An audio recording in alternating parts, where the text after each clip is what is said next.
Movie की शुरुआत होती है और हमें 2039 का वक्त दिखाया जाता है, जब पृथ्वी की हालत एकदम खराब हो चुकी है और यहाँ से लगभग इंसान जा चुके हैं और पृथ्वी पर चारों तरफ सिर्फ और सिर्फ बर्फ ही नजर आता है।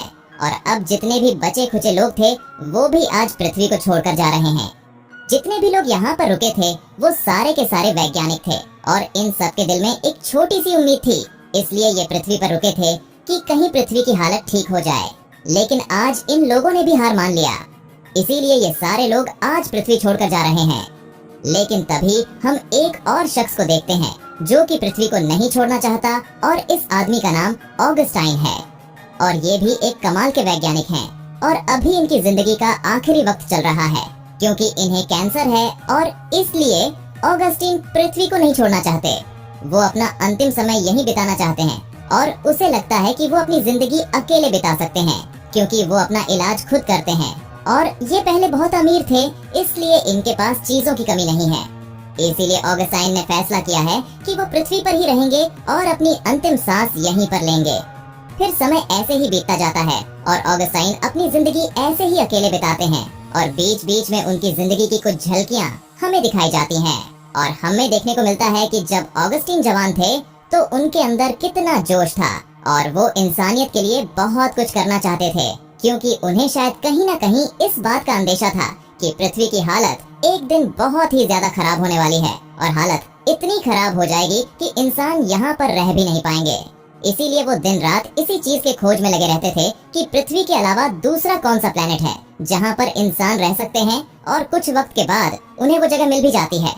ऑगस्टीन एक बड़ा सा इवेंट करते हैं और वहाँ पर इस चीज का खुलासा करते हैं कि कई साल की मेहनत के बाद उन्होंने उस प्लेनेट को ढूंढ निकाला है जहाँ पर इंसान रह सकते हैं।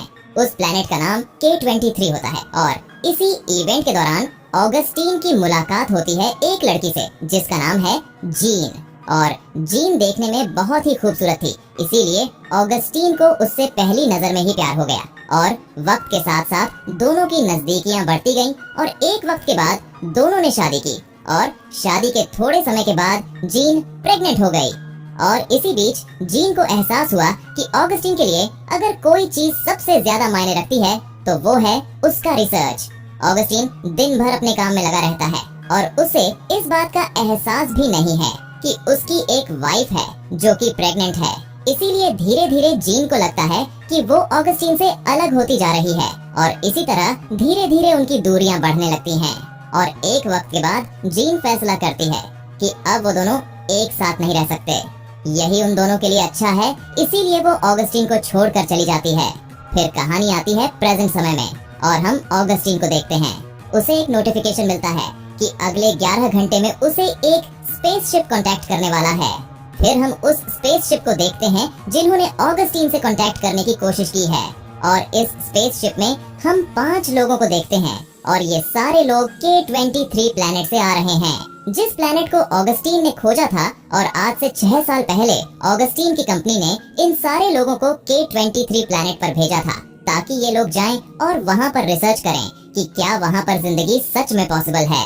अब इन लोगों का रिसर्च खत्म हो गया है और वो अब पृथ्वी की तरफ वापसी कर रहे हैं, लेकिन इन लोगों को ये बात पता नहीं है कि पृथ्वी के हालात अब जरूरत से ज्यादा खराब हो चुके हैं और वहाँ पर जिंदगी बिताना मुश्किल ही नहीं नामुमकिन है। इसीलिए अब ये ऑगस्टीन की जिम्मेदारी है कि वो इन लोगों को इस बारे में बताएं और इन्हें पृथ्वी पर आने से रोके। तबीयत खराब होने की वजह से ऑगस्टीन को कुछ याद नहीं रहता। वो उस स्पेसशिप के बारे में सारी जानकारी इकट्ठा कर रहे हैं कि उस स्पेसशिप पर आखिर कौन कौन है और फाइनली उन्हें सारी चीजें याद आ जाती हैं कि इस स्पेसशिप को उनकी ही कंपनी ने भेजा था। फिर हम उस स्पेसशिप को देखते हैं। यहाँ हमें 5 लोगों के बारे में पता चलता है। इस स्पेसशिप की सबसे मुख्य सदस्य सली है और फिर हैं कमांडर एडी और इनके अलावा 3 और क्रू मेंबर हैं यहाँ पर। और ये सारे लोग पिछले बहुत वक्त से पृथ्वी पर कांटेक्ट करने की कोशिश कर रहे थे, लेकिन इनका कांटेक्ट नहीं हो पा रहा था। इधर अचानक ऑगस्टीन के किचन में आग लग जाती है। भागता हुआ ऑगस्टीन वहाँ पहुँचता है और आग बुझा देता है, लेकिन तभी उसकी नजर पड़ती है छोटी सी बच्ची पर और इस बच्ची को देखने के बाद वो घबरा जाता है। वो समझ नहीं पाता है कि आखिर ये बच्ची यहाँ पर आई कैसे। फिर ऑगस्टीन उससे बात करने की कोशिश करता है, तब उसे पता चलता है कि ये बच्ची बोल नहीं सकती। फिर ऑगस्टीन उसका ख्याल रखना शुरू करता है। वो देखता है कि ये लड़की ड्राइंग की मदद से कुछ कहना चाहती है। वो आइरिस फ्लावर को ड्रॉ करती है, जिससे ऑगस्टीन को पता चलता है कि उसका नाम आइरिस है। तभी उसे याद आता है कि 11 घंटे का समय बीत चुका है और अब समय आ चुका है कि वो उस स्पेसशिप से कांटेक्ट करे। लेकिन जब वो कांटेक्ट करने जाता है तो उसे पता चलता है कि यहाँ तो सिग्नल ही नहीं है और इसी समस्या की वजह से वो लोग इतने दिनों से उससे कांटेक्ट नहीं कर पा रहे थे। उसके बाद ऑगस्टीन अपने एंटीना को ठीक करने की कोशिश करता है, लेकिन इतनी मेहनत करने का कोई भी फायदा नहीं होता और ऑगस्टीन सोचता है कि अब उनसे कांटेक्ट करने के लिए उसे कोई नया रास्ता ढूंढना पड़ेगा। और तब इसे एक नए जगह के बारे में पता चलता है जहाँ का सिग्नल अच्छा है। इसीलिए ऑगस्टीन फैसला करता है कि वो कल सुबह यहाँ से निकलेगा और वो अपने साथ आइरिस को भी लेकर जाएगा। वो गर्म कपड़े, ऑक्सीजन और सभी जरूरी सामान लेता है और एक जेट स्की में यहाँ से निकल पड़ता है। और थोड़े समय तक सफर करने के बाद जब वो थक जाते हैं तो उन्हें एक बंकर दिखता है, तो वो वही रात गुजारने का फैसला करते हैं। लेकिन रात को बंकर के नीचे की बर्फ की परत फट जाती है और ये दोनों लोग डूबने लगते हैं। लेकिन ऑगस्टीन आइरिस को लेकर सही वक्त पर वहाँ से बाहर निकल जाता है। ये दोनों तो बाहर आ जाते हैं, लेकिन उनका जेट स्की और सारा जरूरी सामान वहाँ पर डूब जाता है। अब इनके पास सिर्फ एक ही रास्ता होता है कि ये बाकी का सफर पैदल तय करें। इसलिए ये लोग पैदल ही चलना शुरू कर देते हैं। लेकिन ऑगस्टीन बीमार है, इसलिए वो ज्यादा नहीं चल सकता। इसीलिए थोड़ा समय चलने के बाद उसकी हालत बहुत ही ज्यादा खराब होने लगती है और इसी बीच यहाँ का तूफान तेज हो जाता है और चारों तरफ ठंडी और तेज हवाएं चलने लगती हैं। इसीलिए आसपास भी देखना मुश्किल हो जाता है और इसी बीच ऑगस्टीन से आइरिस का हाथ छूट जाता है और आइरिस गायब हो जाती है। ऑगस्टीन को वो नहीं मिलती तो वो बहुत ही ज्यादा परेशान हो जाता है और गिव अप करके वही लेट जाता है।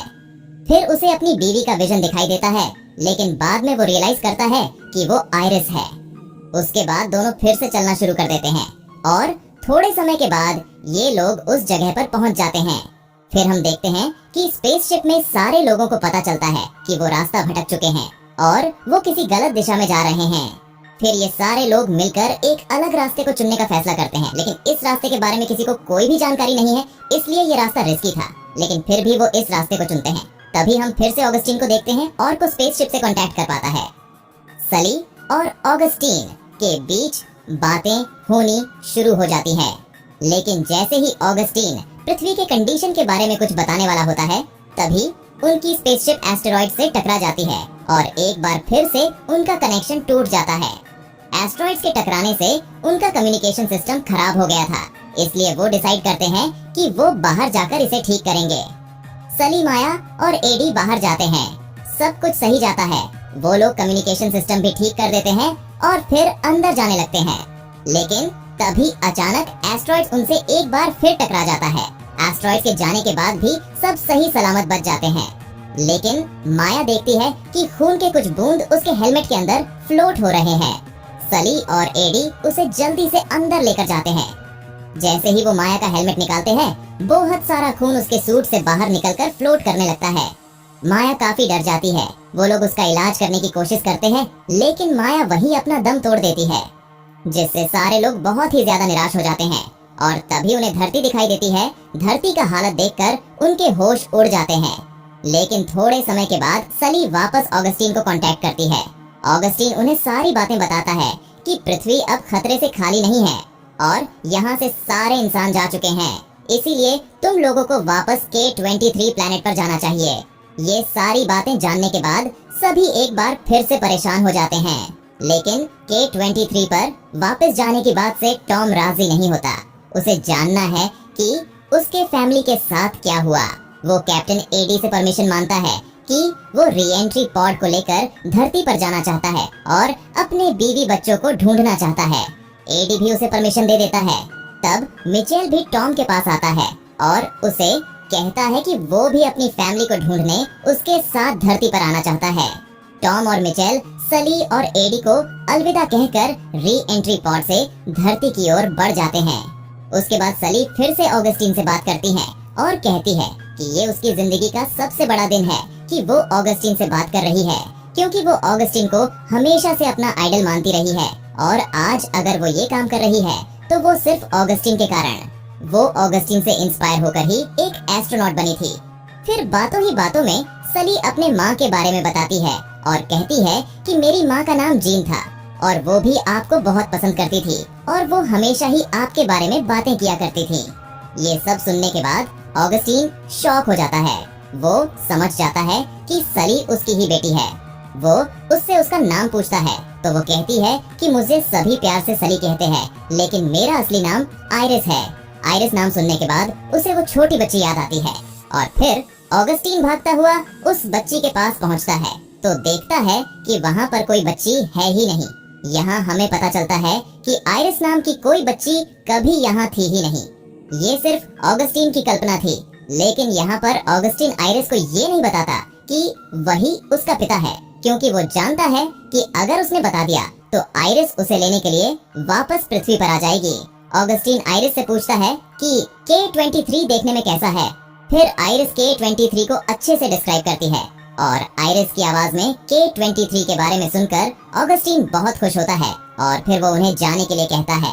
फिर आइरिस और एडी K-23 की ओर निकल पड़ते हैं और उसके साथ साथ वो सारे स्पेसशिप्स को ये खबर कर देती है कि K-23 पर जीवन पॉसिबल है। जितने भी लोग पृथ्वी छोड़कर नए प्लेनेट की खोज में निकले हैं वो सारे K-23 पर आ जाए। इसके बाद हम फिर से ऑगस्टीन को देखते हैं जो कि खुले आसमान के नीचे खड़ा है और वो एकदम बेखौफ लग रहा है, क्योंकि उसे पता है कि उसकी जिंदगी का मकसद पूरा हो चुका है और अगर अब वो मर भी जाए तो उसे इस बात का कोई गम नहीं। और इसी के साथ ये मूवी यही खत्म हो जाती है। दोस्तों, आपको अगर ये मूवी पसंद आई तो वीडियो को एक लाइक जरूर करें और कमेंट कर बताएगा कि आपको ये मूवी कैसी लगी।